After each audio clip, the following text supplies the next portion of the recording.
Welcome, everyone. Let's jump right into today's explainer because I am just so incredibly excited to dig into this with you. Today, we're pulling back the curtain on the invisible forces that shape literally every single argument we read, hear, and watch. If you've ever wondered why certain speeches give you absolute goosebumps or why a single article can completely flip your opinion on an issue, well, you are in the right place. We are going to decode the absolute mechanics of persuasion. But first, I want you to think about a paradox for a second. Why is it that two writers can look at the exact same issue, pore over the exact same data, even reach similar conclusions, but end up creating entirely different arguments? Like, how does that happen? How can the exact same evidence produce completely different messages? Okay, let's dive into this. Here is our roadmap for today. We're going to cover 1. The illusion of same arguments. 2. Audience, who is listening. 3. Purpose, the hidden goal. 4. Context, the world around us. 5. Reshaping ethos, pathos, and logos. And finally, 6. Reading beyond the surface. All right, kicking things off with Section 1, the illusion of same arguments. So the truth is, effective communicators don't just exist in a vacuum. They're not just tossing facts into the void and hoping for the best. They actually act a lot more like invisible puppet masters. They don't just present information, they meticulously craft it. And to graduate from being an amateur reader to a pro, we really need to look at the circumstances surrounding the conversation. We need to stop just spotting basic logic or emotion and start asking, why did the author choose these specific strategies right here and right now? Which brings us to Section 2, Audience, who is listening? Knowing who is listening is arguably the single biggest factor that alters every word choice and tone in a piece of communication. By definition, the audience is the group of people a speaker or writer intends to reach. Every single text is written with someone in mind. And here's the absolute crucial point. The exact same argument is not going to persuade every audience equally. People just have different background knowledge, right? They hold different core beliefs, they trust different forms of authority. Because of this, an effective communicator absolutely has to tailor their argument to fit the specific people they are trying to persuade. Let's make this real for a second. Imagine you had a crazy morning, total chaos, and it made you late.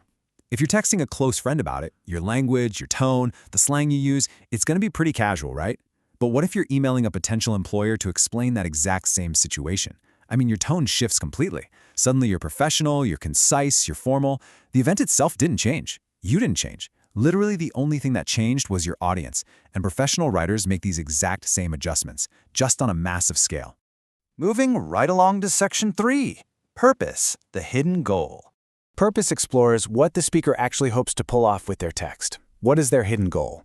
And I really want to emphasize something important here. Even when authors are presenting raw, purely informational data, they still have a specific goal in mind. They are actively trying to shape how you understand that information. There is almost always a driving intent behind the words. Let's briskly break down the 4 core goals you'll encounter most often. First, to inform. Think news reports or research, where the main goal is just to educate. Next is to persuade. These are your opinion articles or political speeches trying to change your mind. Then we have to inspire. Think of those great TED Talks or graduation speeches meant to motivate you. And finally, to encourage action. These are your activist campaigns and petitions. Notice how the intention completely shifts here, moving all the way from just passively educating someone to driving them to take immediate physical action. All right, Section 4, Context, the world around us. Context is all about recognizing that every text is profoundly shaped by the world in which it's created. Arguments literally do not exist in isolation.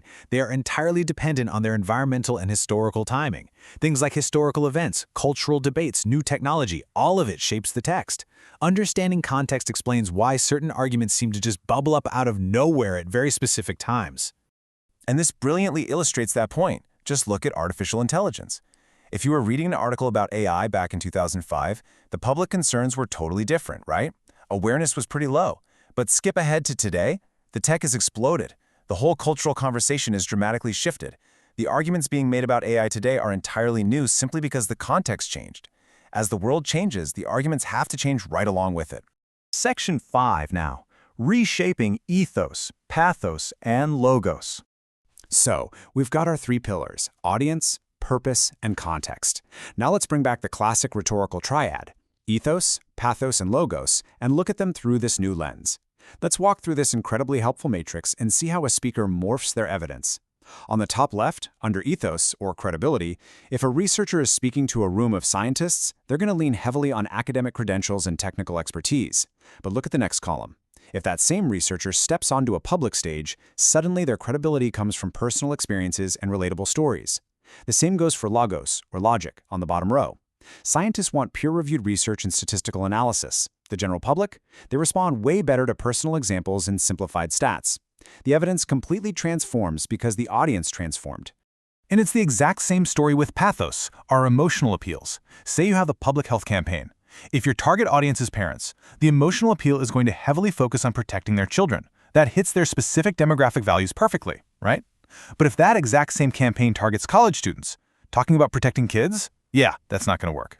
Instead, the emotional appeal has to shift to focus on independence and personal responsibility. Same exact health issue, but radically different emotional triggers tailored to what the audience values most. Finally, Section 6, Reading Beyond the Surface. This is where we really elevate things. We're putting everything we've discussed into practice and shifting your critical thinking into high gear. An amateur reader looks at a text and goes, oh, the author uses ethos, pathos, and logos. They're just identifying the what. But an advanced reader, they look at it and ask, wait, why does the author use these specific appeals for this specific audience and for this specific purpose? That paradigm shift, moving from what to why, that is the absolute hallmark of true critical thinking. You're not just labeling parts anymore. You are literally reverse engineering the author's strategy. It really all boils down to this foundational idea. The most effective rhetorical analysts do not simply ask what an author says, they ask why the author says it that way and for whom the message is intended. That right there is the ultimate key. If you can internalize that, I promise you it will fundamentally change how you consume every single piece of media you ever encounter. So, what does this all mean for us? I'll leave you with this. The next time you encounter a persuasive argument, an ad on your feed, a political speech, even just an email from your boss, are you just going to passively look at what's being said, or will you actively uncover who it's actually for, what the hidden goal is, and why the author chose to say it exactly that way? Apply these tools, stay curious, and keep decoding the world around you. Thanks so much for joining me on this explainer, and I will catch you next time.